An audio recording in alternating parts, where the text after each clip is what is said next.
সম্পর্কে রচনা করেন এই পৃথিবী, কেউ বলে ডাক্তার, কেউ বলে ইঞ্জিনিয়ার, তাই না? এর যেটা হতে চায় মন থেকে হতে, আমরা তো জোর করে মা বাপরা বলে কি না তো ডাক্তার হইতে হবে, তো ইঞ্জিনিয়ার হইতে হবে, এটাও হবে সেটা হবে, এটা তা না, এটা জোর করে চাপিয়ে দেওয়া যায় না। আমার ভবিষ্যৎ কি হবে সেটা আমি জানি, আমারটা আমাকেই সিদ্ধান্ত নিতে হবে। সেই অনুযায়ী যার যার ক্যারিয়ার কি হবে সেভাবে তাদেরকে কাজ করতে হবে। তারপরে আসছে যে বেকারত্ব। এই যে তোমরা যারা পাস করে বের হবে তাদের মধ্যে কেউ ডাক্তার হবে, কেউ ইঞ্জিনিয়ার হবে, কেউ উকিল হবে, কিন্তু সবাই তো ইঞ্জিনিয়ার ডাক্তার উকিল হতে পারবে। আমাদের দেশে দেখা গেছে চাকুরির খুব বেশি জায়গায় নাই, মানে আনএমপ্লয়মেন্ট এমন একটা অবস্থা। যদি ইন্ডাস্ট্রি না হয়, সরকারি চাকরির ব্যবস্থা যদি না থাকে, প্রাইভেট সেক্টরের যদি ইন্ডাস্ট্রি না হয়, মানুষের চাকরি যদি না হয়, তখন কি হবে? বেকার থেকে যাবে। যার কারণে সেই বেকারত্ব দূর করার জন্য জিয়াউর রহমান সাহেব ভোকেশনাল ট্রেনিং ইনস্টিটিউট করেছেন সারা বাংলাদেশে। তোমাদের এখন আছে কিনা আমি জানি না, ভোকেশনাল আছে কিনা আমি জানি না। আমাদের 50 মার্ক ছিল ভোকেশনাল পরীক্ষা, এবং ওটাতে পাস না করলে মেট্রিক পাস করা, এসএসসি পাস করা দিল না। সেটা জিয়াউর রহমান সাহেব করেছিলেন। পরে উনি সেমি স্কিল ওয়ার্কার তৈরি করেছিলেন, মানে অল্প স্বল্প জ্ঞান, অন্তত স্কুল ফিট করা, নাটবল্টু বানানো, তারপরে ট্রেন ফিট করা, টাকা রিপেয়ার করা, সামান্য যে সমস্ত কাজগুলো যারা স্কুল ড্রপ আউট হয়ে যায়, যারা পারিবারিক কারণে, সামাজিক কারণে উচ্চশিক্ষা অর্জন করতে পারে না, একটা পর্যায়ে বাদ পড়ে যায়, তখন তাদেরকে কি করা হতো? এই যে ভোকেশনাল ট্রেনিং পেত, আবার আরো একটি ট্রেনিং নিয়ে বিদেশে, মধ্যপ্রাচ্য, মিডল ইস্ট, মানে কুয়েত, আরব আমিরাত, বাহরাইন, কাতার, সৌদি আরব, এই সমস্ত দেশে লোক পাঠানো শুরু করলেন। তাতে কি হলো? তারা স্বাবলম্বী হলো, তাদের পরিবার স্বাবলম্বী হলো, বেকারত্ব কিছুটা হলো লাঘব হলো বা দূর হলো। আর কি হলো? বিদেশ থেকে বৈদেশিক মুদ্রা, ডলার এই দেশে আসা আরম্ভ হলো। তো বাংলাদেশ 3টা ভিত্তির উপর দাঁড়ান। এটা আরেকটি সেক্টর, যেটা রেডিমেড গার্মেন্টস, ম্যান পাওয়ার, বিদেশের শ্রমিক রপ্তানি, আর একটা হলো দেশকে খাদ্যে স্বয়ংসম্পূর্ণ করা। আমরা যদি খাদ্য যদি ঘাটতি থাকে, কম থাকে, তাহলে কি করতে হয়? বিদেশ থেকে আনতে হয়। আনতে হলে কি হয়? ডলার দিয়ে কিনতে হয়। কিন্তু জিয়াউর রহমান সাহেব কি করলেন? দেশটাকে এই 3টা পিলার, ফাউন্ডেশন জিয়াউর রহমান সাহেব তিনি সেটা করলেন। আমি এই কথাগুলো বলছি কেন? রাজনৈতিকভাবে উনি এগুলো চিন্তা করেন নাই। রাজনৈতিকভাবে যদি চিন্তা করতেন তাহলে উনি ভারতের বিরুদ্ধে যুদ্ধ করে সর্বোচ্চ খেতাব পেতেন না। রাজনৈতিকভাবে চিন্তা করলে তিনি পাকিস্তানের বিরুদ্ধে এদেশের স্বাধীনতার ঘোষণা করতেন না।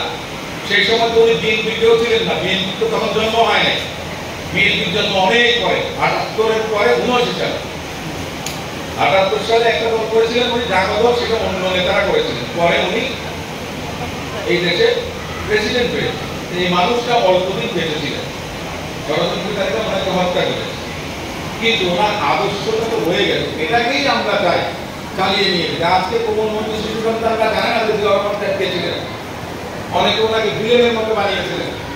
একটু ওনার হিস্ট্রিটা দেখেন, নিরপেক্ষ হিস্ট্রি। আমার শিখিয়ে দেবো, আমি যে কথাগুলো বললাম এটা বিশ্বাস করার দরকার নাই।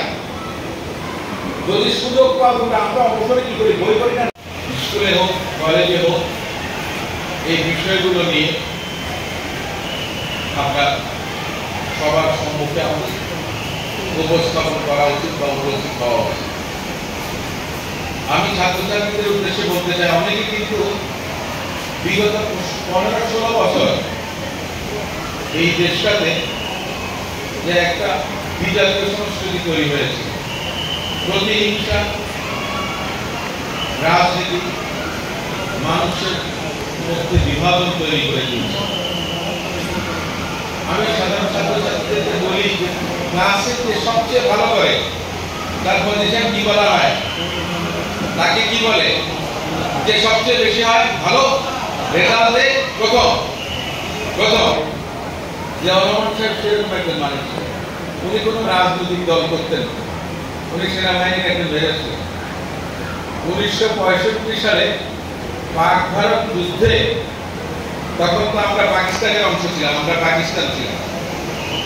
ভারতের বিরুদ্ধে পাকিস্তানের হয়ে তিনি যুদ্ধ করেছেন এবং যুদ্ধে সবচেয়ে বেশি বীরত্বের পরিচয় দিয়েছিলেন, যার কারণে তিনি পাকিস্তানের সর্বোচ্চ সেনাবাহিনী সামরিক পদক, যেটাকে বলে গ্যালান্ট্রি অ্যাওয়ার্ড, হেলাল-ই-জুলাল, সবচেয়ে বড় পদক যেটা, সেটাই জিয়াউর রহমান সাহেব পেয়েছিলেন। একবার না, দুবার পেয়েছিলেন। তাহলে জিয়াউর রহমান কি ছিলেন? একজন দেশপ্রেমিক মানুষ ছিলেন। উনি কোনো রাজনীতি করতেন না। 1971 সালে 26শে মার্চ সেই সময় তিনি এদেশের স্বাধীনতা ঘোষণা করেছেন। তার পরবর্তীতে প্রেক্ষাপট ভিন্ন রকম। উনি যখন রাষ্ট্র ক্ষমতায় ছিলেন, উনি 3.5 বছরে বাংলাদেশকে ব্রিটেনের প্রধানমন্ত্রী বলতে হেনরি কিসিঞ্জার, নেতাবিহীন জয়ী বরংদেশ বাসে, আর 3.5 বছরে জিয়াউর রহমান সাহেব সেটাকে সমৃদ্ধির ভান্ডারে পরিণত করলেন। এটা আজকে আমরা কাপড় গায়ে নিয়ে শার্ট প্যান্ট পরি, মেয়েরা সালোয়ার কামিজ করে, এই সমস্ত কিছু এই দেশ থেকে প্রথম বিদেশে রপ্তানি করে বিদেশি মুদ্রা ডলার উপার্জন শুরু করলেন জিয়াউর রহমান সাহেব। আমাদের দেশে দুর্ভিক্ষ হয়েছিল, কয়েক লাখ মানুষ মারা গেছে দুর্ভিক্ষে। জিয়াউর রহমান সাহেব বিদেশ থেকে বড় বড় প্রফেসরদেরকে নিয়ে আসছেন, বিজ্ঞানীদেরকে নিয়ে আসছেন। ওই গাজীপুরের জয়দেবপুরে একটা ধান গবেষণা ইনস্টিটিউট আছে, তোমরা জানো কিনা বা কখনো গিয়েছো কিনা। সেখানে তাদেরকে অনেক বেতন দিয়ে তিনি নিয়ে এসছেন যে আপনারা তো বিদেশে চাকরি করেন, আপনারা যে পয়সা পান আমি আপনাদেরকে দিব, আমাদের দেশে এসে গবেষণা করেন। এক ফসল, একবার জমিতে একবার ফসল হতো আমাদের দেশে। এই গবেষকরা গবেষণা করে 3বার ফসল এক বছরে উৎপন্ন করেছে। এবং জিয়াউর রহমান সাহেবের সময় প্রথমবারের মতো দেশের খাদ্যশস্য উদ্বৃত্ত থেকে মানে বেঁচে গেছে 1 লাখ টন বিদেশে রপ্তানি করা হয়।